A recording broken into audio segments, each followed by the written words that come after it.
Ireland. Inishfall in Old Irish, a green emerald sitting in the North Atlantic, bounded by the North Channel, the Irish Sea to the east, and St George's Channel to the southeast. It takes its name from the Irish word era, meaning island. The Emerald Isle has deep cultural roots spanning across millennia, dating back to at least 6,500 BCE. Its influence on Britons in general has outsized importance, and its tales and beliefs endure to this day, adding a layer of mystery and profound spirituality to an already striking beauty of the land itself. The spirit of Ireland has prevailed throughout the many ages, providing life lessons and even glimpses into the future, all gleamed from its complicated past, which have seen various peoples claim the island as their ancestral homeland. So, let's dive into Ancient Ireland.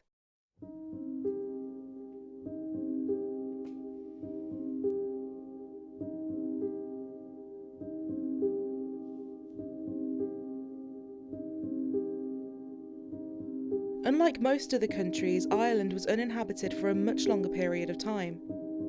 This can be attributed to the Midlandian Ice Age, whose vast sheets of ice only began melting in Ireland around 15,000 BCE. By contrast, people had been living in Australia 40,000 years before the very first humans set foot in Ireland. By 12,000 BCE, Ireland and Britain were both separated from the European continent. The first people arrived on the island between 7,000 and 6,500 BCE at Coleraine in the far north.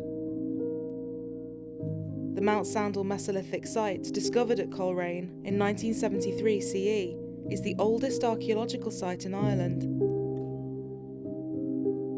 The first peoples were hunter-gatherers who travelled in small bands from region to region, building villages of wooden huts, which were communal lodges for extended families. These eventually gave way to much more elaborate houses as the people evolved into an agrarian lifestyle of farming, thus paving the way for the formation of an eventual society. As the historian Roger Chauveret writes, "In the beginning, Ireland was virgin and empty land, and had remained so for the 3,000 years the hunter-gatherers roamed about it. It was during this time that the foundation of what would eventually become Irish culture was established. A deep respect for nature and the environment. The island was nature's domain. People had to carve out an existence for themselves within that domain. They had to tame the land, and the only way to do that was, in essence, with its permission. And this pact with nature allowed the people to settle into stable communities which in turn would give rise to a complex and layered belief system."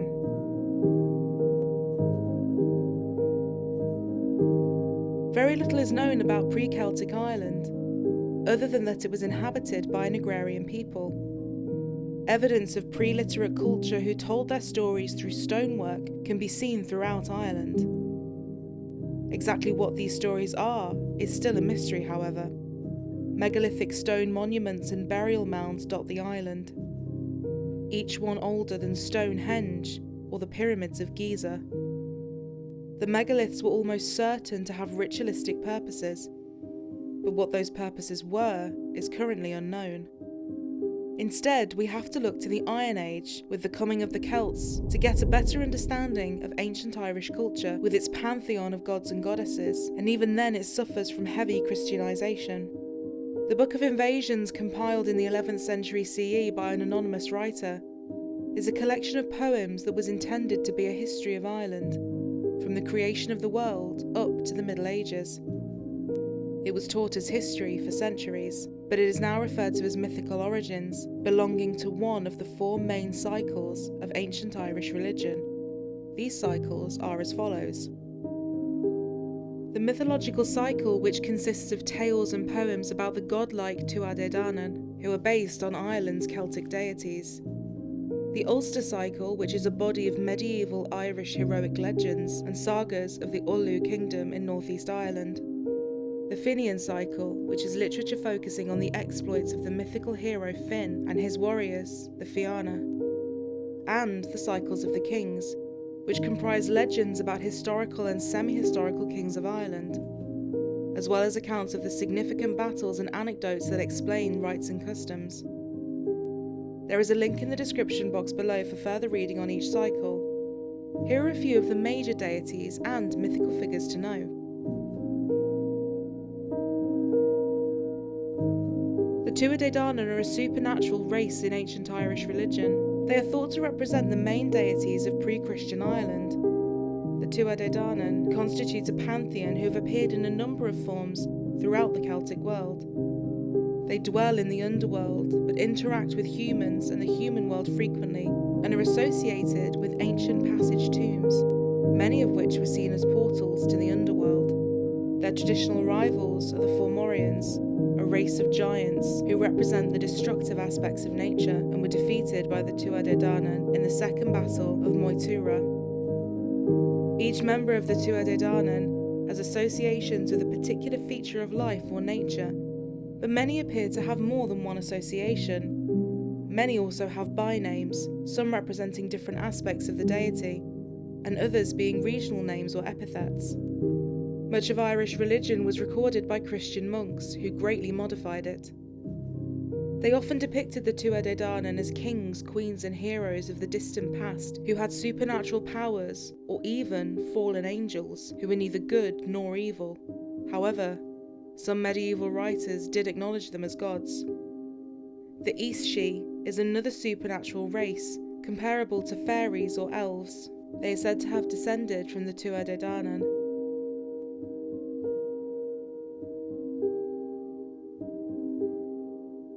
The Morrigan was the Celtic goddess of fate, war, and prophecy.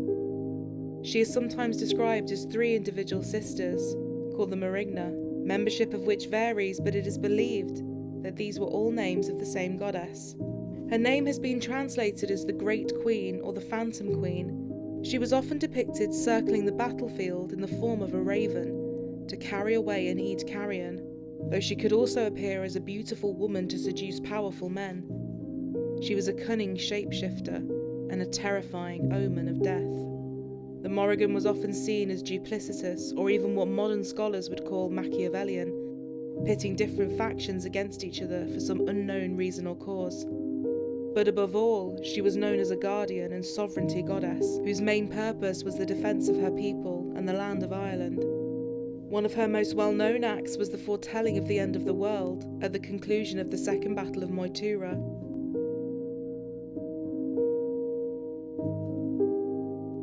Lugh was one of the most important Celtic gods, particularly in Ireland, where he represented the sun and light.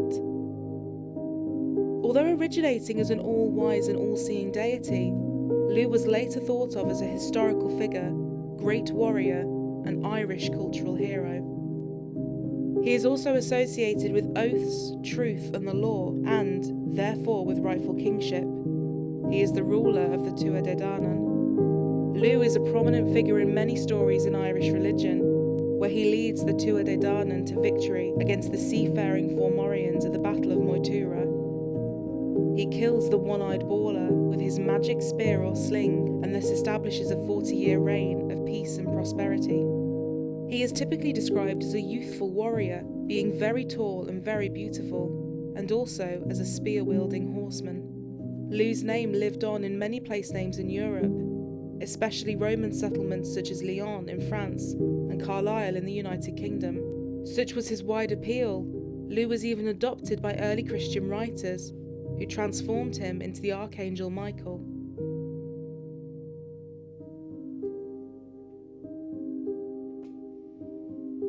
Danu is one of the oldest deities in Ireland. She is the mother goddess who gives her name, which means stream or the waters of heaven, to various places, including the river Danube. The Tuad De Danan literally means people of the goddess Danu. She was honoured under various names from Eastern Europe to Ireland. The mythology that surrounded her was contradictory and sometimes confused. Mother goddesses of earlier peoples were ultimately identified with her, as were many goddesses of the Celts themselves. Possibly a goddess of fertility, of wisdom and of the wind. She was believed to have suckled the gods. Danu, unfortunately, has no surviving myths or legends associated with her, in any of the medieval Irish texts. Her origins are shrouded in mystery, making this one of the most enigmatic deities of the Celtic pantheon.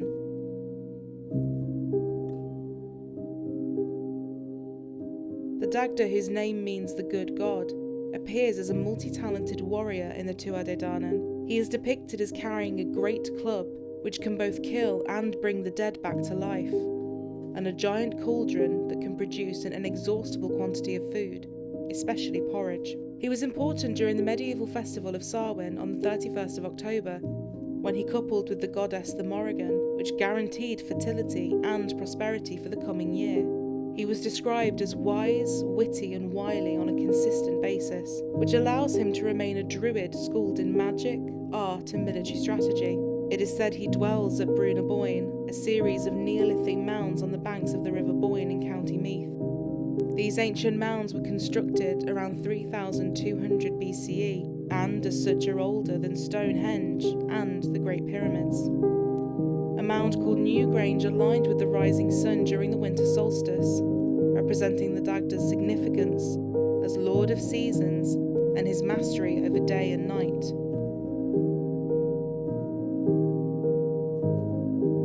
Druids were the learned class among the Celts.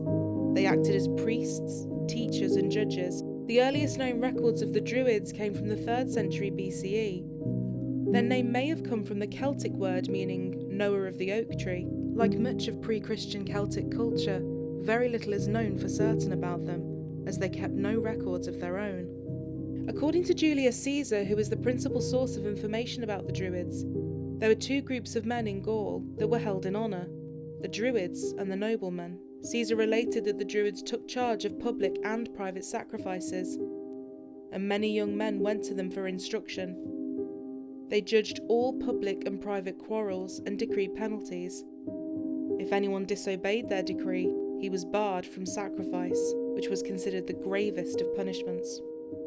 Druids studied ancient verse, natural philosophy, astronomy, and the law of the gods, some spending as much as 20 years in training. They were essentially the caretakers of the land and of the soul, and were said to believe that the spirit was immortal and passed at death from one person to another. This notion of reincarnation would become a key feature of ancient Celtic belief. A notable representation of this aspect of rebirth is the Celtic Green Man.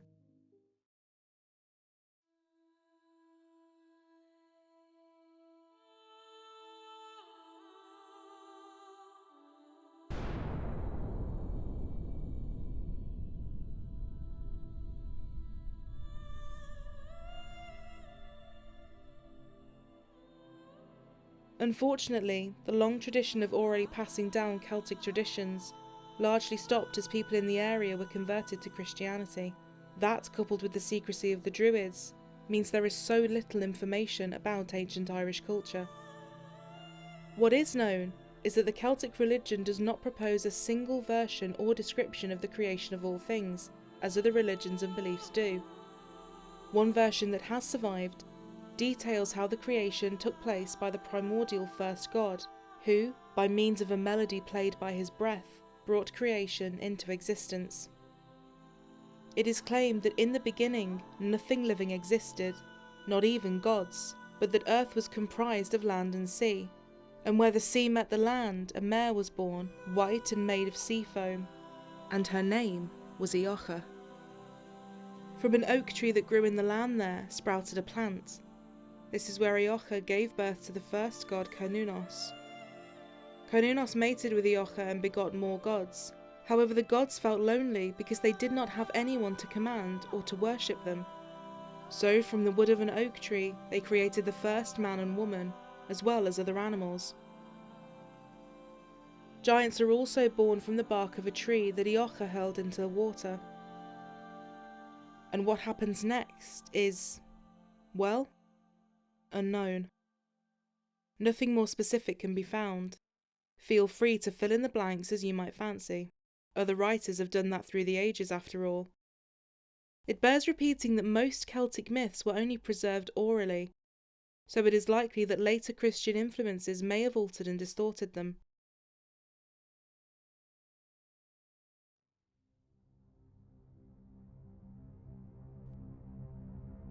Battle of Moytura is the name of two saga texts in the mythological cycle of Irish religion. It refers to two separate battles fought by the Tuad De Danan, the first being against the Firbolg and the second being against the Fomorians. The first battle tells the story of how the Tuad De Danan took Ireland from the Firbolg, who then inhabited the island. It begins with the children of an earlier group of inhabitants of Ireland leaving for Greece to escape their oppression by the Fomorians. The Firbolg return to Ireland and conquer it, occupying it for 30 years, until the coming of the Tuad De Danan. The Tuad De Danan, led by their king Nuada, come to Ireland in 300 ships from the islands of the north. Their arrival is foreseen in a dream by the Firbolg king. When they land, they burn their ships. Negotiations then begin between the champion of the Firbolg and the Bress of the Tuad De Danan. Bress demands that the Firbolg either give battle or cede half of Ireland to them. The Firbolg choose battle, a battle that rages for 4 days. Nuada encounters the Firbolg champion, who, with one swing of his sword, cuts off Nuada's right hand. However, the Tuad De Danan gain the ascendancy. A truce is called, and the Firbolg are given 3 options: leave Ireland, share the land with the Tuad De Danan, or continue the battle. They choose to fight. The Firbolg champion challenges Nuada to single combat. Nuada accepts on the condition that the Firbolg champion ties up one arm to make the combat fair, but this request is rejected. The Tuad De Danan then decide to offer the Firbolg one of the provinces of Ireland, and the two sides make peace. Far more ominous and compelling is the second Battle of Moytura. It tells how the Tuad De Danan, having conquered Ireland, fall under the oppression of the Fomorians, and then fight a battle to free themselves from the oppression. It expounds on references to the battle mentioned in the Book of Invasions, and is one of the richest sources of tales from the former Irish gods. It is found in a 16th century manuscript, but it is believed to be a composite work compiled in the 12th century from 9th century material. It begins with a brief account of the first battle, the loss of Nuada's hand, and his replacement as king by Bress, and then tells how Bress was conceived from a union between the Tuad De Danan and the Fomorians. Because of his ancestry, Bress oppressed the Tuad De Danan, making the noblest of them do menial work, imposing heavy tribute and failing to show the level of hospitality expected of a king. He is eventually deposed, and Nuada, who has had his arm replaced with one of silver, is restored.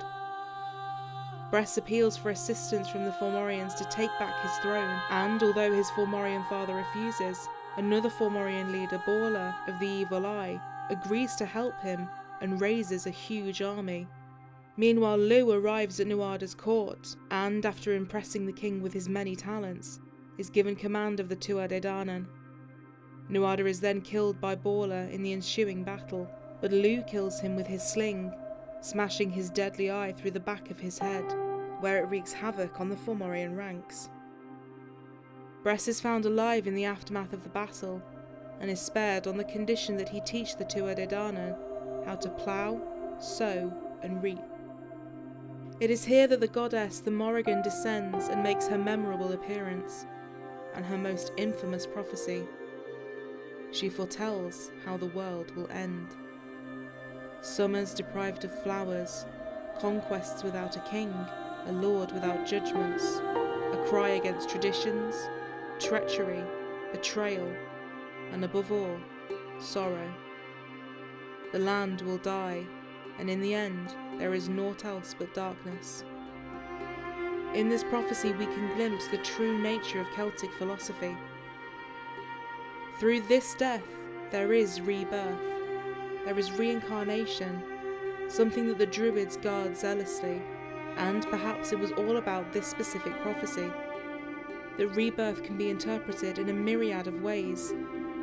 It can be said that the profound sorrow mentioned is the death of old Ireland itself, the cry against traditions. The old gods and customs will fade into history and be forgotten. In many ways, that is exactly what has happened. The rebirth, however, could be the reconnection of Ireland's rich culture, which lives on in the hearts of all Irish people, whether they know it or not. It is a connection to the land their distant ancestors cultivated when they first set foot on the island. A pact that endures to this very day. If one could call the Morrigan's prophecy her lament, we could also say that this rebirth is the people's remembrance of who they were and ultimately who they are. It fulfills her duty as the true guardian of Ireland and her people. Our remembrance is her hope, something that she's been working towards behind the shadows for the last 1,000 years. Perhaps one day, maybe, just maybe, she'll finally find peace. The last line of her prophecy said it best. And as time runs its sharp and shadowy journey, this shall be true. This shall be the story of the land and its people. We shall have peace beneath the heavens forever.